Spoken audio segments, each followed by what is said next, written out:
আমি একজন প্রার্থী। নির্বাচন আসলে ৩৩ বছর পর যে আমেজটা আশা করেছিলাম মেয়েদের হলগুলোতে সেরকম দেখতে পাচ্ছি না আসলে। যেমন আমি যখন সকালে উঠি বলছিলাম যে ভোট দিতে যাবেন না, আপু বলতেছিল আপু ভোট দিয়ে কী করবো, সেই একই রকম আছে। তো আমার মনে হয় যে আরেকটা বড় রিজন হচ্ছে ওরা যেটা বললো ওদের আইডি কার্ডের ম্যাচ শেষ।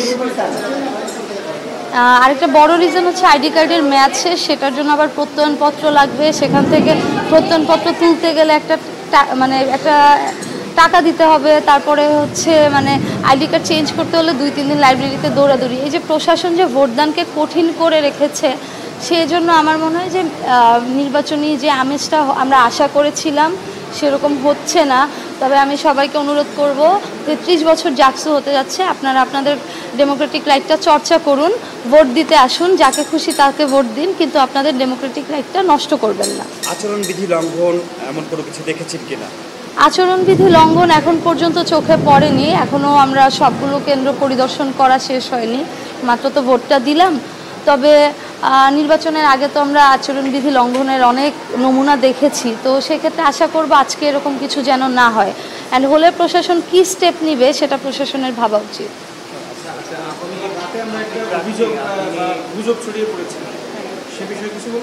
কি গুজব? না না, এখানে তো আমরা সব প্রার্থীরা যারা আছি বা যারা বিভিন্ন সাধারণ শিক্ষার্থী আছে সবার একটাই দাবি ছিল যে কোনো নির্দিষ্ট দলীয় ব্যালট বক্স যেন না আসে। একটা বিশ্ববিদ্যালয়ের প্রশাসন জাকসু হতে যাচ্ছে, এখানে দলীয় ব্যালটের প্রশ্ন কিভাবে আসে, তো সেটা নিয়ে কথা হয়েছিল। তো ছিনতাই এটা তো ভাই বিশ্ববিদ্যালয়, অন্তত জাহাঙ্গীরনগর বিশ্ববিদ্যালয় সম্ভব না। আচ্ছা, আপনি ভোট দিতে ঢুকেছেন এবং আমরা দেখেছি আপনার ভিতর থেকে একটা অভিযোগ এসেছে আপনি বেশ কয়েকবার ভিতরে গিয়েছেন, বাইরে বের হয়েছেন। না না, প্রথমে হচ্ছে আমি যখন ঢুকেছি আমি আমার সিরিয়াল নাম্বারটা বেশ কয়েকবার না 2বার সিরিয়াল নাম্বারটা দেখিনি। সিরিয়াল নাম্বারটা হচ্ছে বাইরে থেকে দেখে গেলাম, তারপরে হচ্ছে আরেকবার গিয়েছি। এই তো এটাই।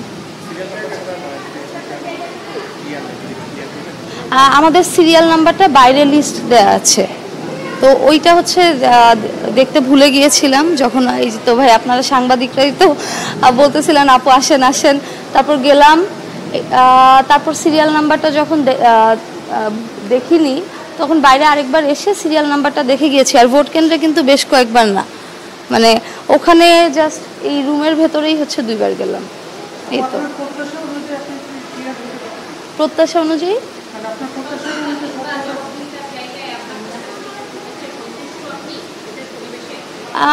না, ঠিক অ্যাকচুয়ালি না। এই যে আপনারা বললেন, আমি যখন ঢুকলাম তখন কিন্তু একদমই কারেন্ট ছিল না। তো কারেন্ট না থাকার কারণে কিছু দেখতেই পাচ্ছি না। তার উপর আপনারা জানেন যে আমি চোখে একটু আঘাতপ্রাপ্ত হয়েছি। তো তারপরে এই যে বিদ্যুৎ বিভ্রাট হলে প্রশাসন যে কি করবে সেটা তারা আগে থেকে ব্যবস্থা নেয়নি। তো এই যে এই বিষয়গুলো আছে যেগুলো বলা যায় ইনফ্রাস্ট্রাকচারাল বা লজিস্টিক, সেগুলো নিয়ে তো প্রশাসন চিন্তা করেনি। তার উপর যে ভোটারদের জন্য যে ভোটদান কঠিন করে রাখছে, সেটার প্রতিফলন আমরা দেখতে পাচ্ছি। খুব বেশি মানুষ কিন্তু এখানে নাই, অথচ 33 বছর পর আরও অনেক বেশি মানুষ আমরা আশা করেছিলাম। তো এখনো সময় তো আছে, হোপফুলি সবাই হচ্ছে ভোটটা দিয়ে যাবে ফ্রি হয়ে। ভোটদানে কি ধরনের কঠিনতা আছে?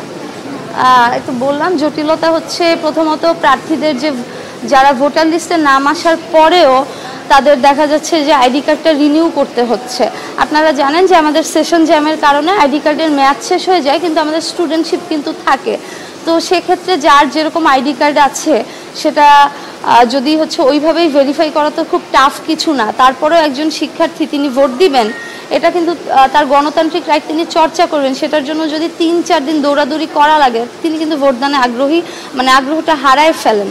তো আমার মনে হয় যে এজন্য ভোটার সংখ্যা কম, প্লাস হচ্ছে যে এনভায়রনমেন্ট আমরা এক্সপেক্ট করেছিলাম, যেটা বললাম যে বিদ্যুৎ বিভ্রাটের সমস্যাটা, যে আমি কিছু দেখতেই পাচ্ছিলাম না, বাইরে থেকে কোনো আলো প্রবেশ করছে না, লাইট নেই, বারবার হচ্ছে আসছে যাচ্ছে লাইট যেগুলো আছেও।